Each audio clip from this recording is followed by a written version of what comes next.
On the 17th of October 2017, Quincy Promes, a star winger for Spartak Moscow, scored in the club's historic 5-1 win over Seville in the UEFA Champions League.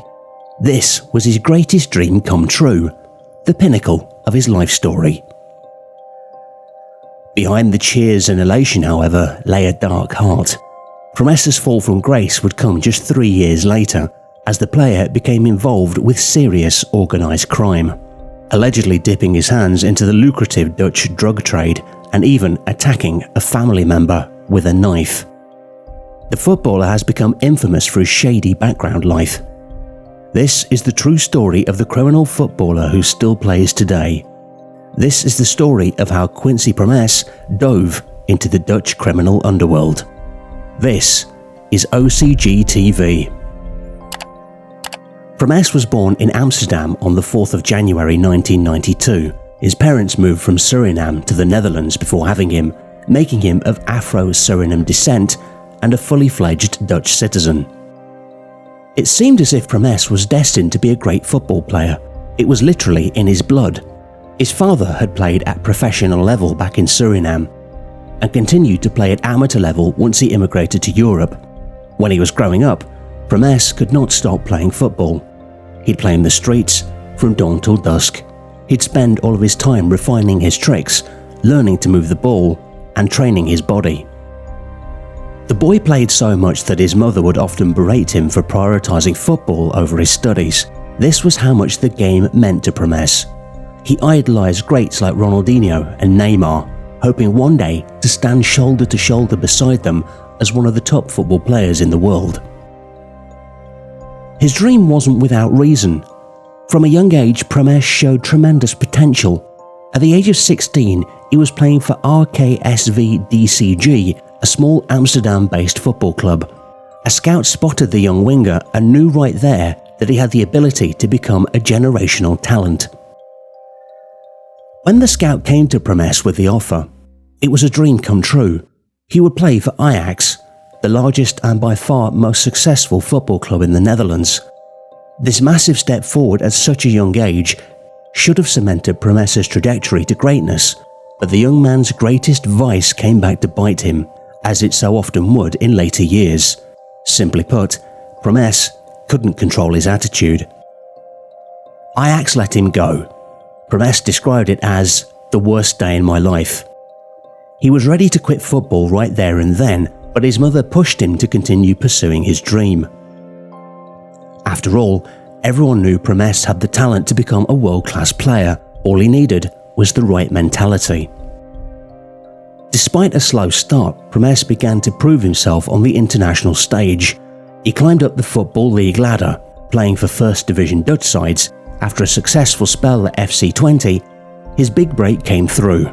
Spartak Moscow, Russia's most successful club, took a liking to the winger and signed him on a 5-year contract. Promes took a liking to Moscow, describing himself as a Muscovite only 1 year into his stay. He was now an established professional football player of renown, playing for the Dutch national team.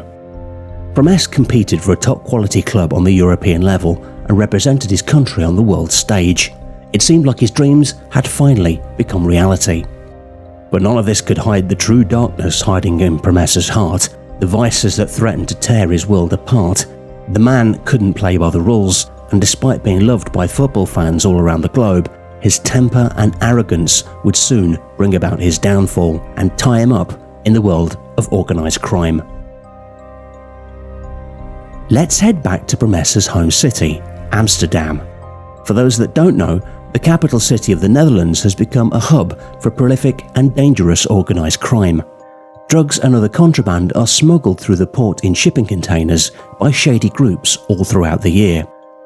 If you're imagining low-life thugs moving a few grams under the police's noses, think again. The Dutch drug trade is overseen by massive, well-organised and highly dangerous groups. In July 2021, the gangs targeted and successfully assassinated Peter de Vries in broad daylight, a well-known Dutch journalist who had made it his mission to uncover these gangs' deeds.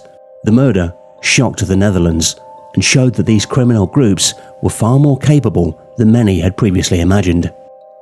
But what has this got to do with Quincy Promes?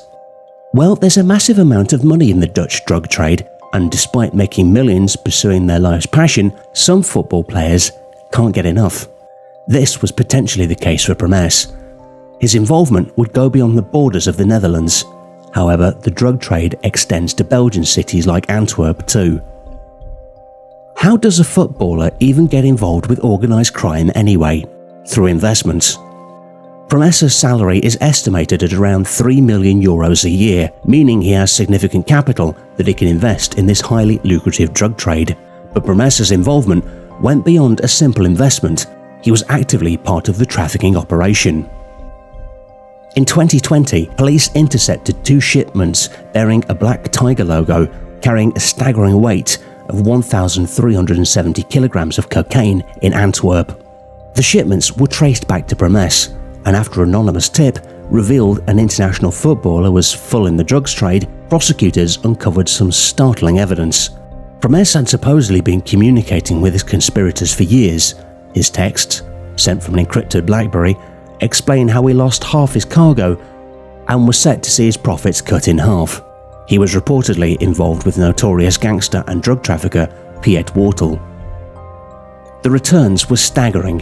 From one shipment alone, Promes was said to have made over €6 million, more than double his annual salary at Spartak Moscow. While society often talks about how professional athletes are overpaid, it's incredible to see how even their salaries are dwarfed by the earth-shattering profits of organised crime. The court date that will decide Promes's fate concerning his involvement in the Belgian-Dutch drug trade is set for the 11th of August 2023. Considering the overwhelming amount of evidence against him, things are not looking good for the 31-year-old footballer. Ajax Football Club has warned its players about becoming involved in organised crime. Pundits speculate that footballers and criminals both come into money at a young age, and the fact that many talents come from working-class neighbourhoods mean that some are already familiar with the world of crime. One player told the story of how he lent his luxury car to a friend, and the friend had returned it later, laced with bullet holes. But Promes's criminal record could go far beyond drug trafficking. He has an alleged dark, violent history that has only recently been brought to light.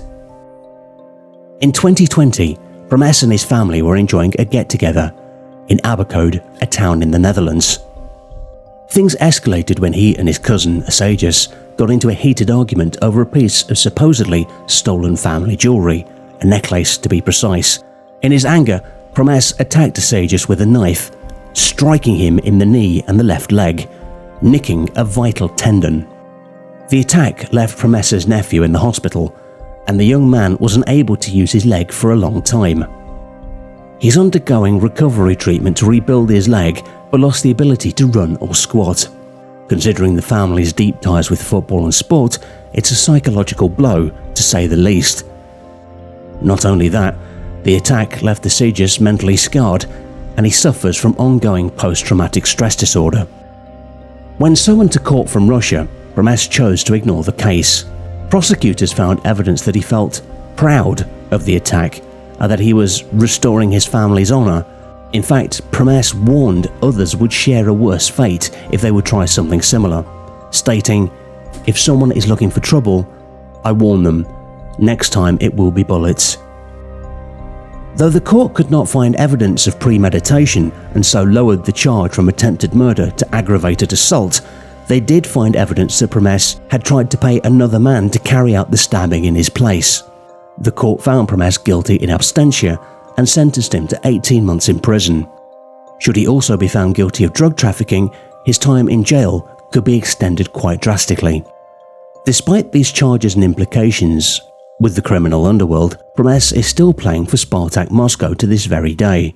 This is because Russia and the Netherlands do not have an extradition agreement in place, meaning unless the footballer wishes to return to his home country and face justice voluntarily, there is nothing forcing him to go back to Amsterdam. Spartak Moscow has worked tirelessly to keep their star player in the clear. There was even talk of potentially naturalizing Promes as a Russian citizen to avoid any further prosecution. The Russian invasion of Ukraine also serves as a major distraction, making any negotiations between the Netherlands and Russia over the extradition of Promes virtually impossible. For now, the footballer's work visa keeps him safe from deportation. Promes is not the first footballer involved in serious crime, nor will he be the last. His is a cautionary tale of the dangers of wasting one's potential for greed and pride. Will he successfully evade the long arm of the law forever? Only time will tell. One thing's for sure, the justice system has all the time in the world.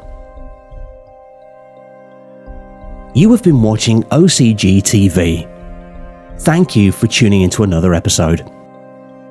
For more stories about true crime, please like this video and subscribe to our channel.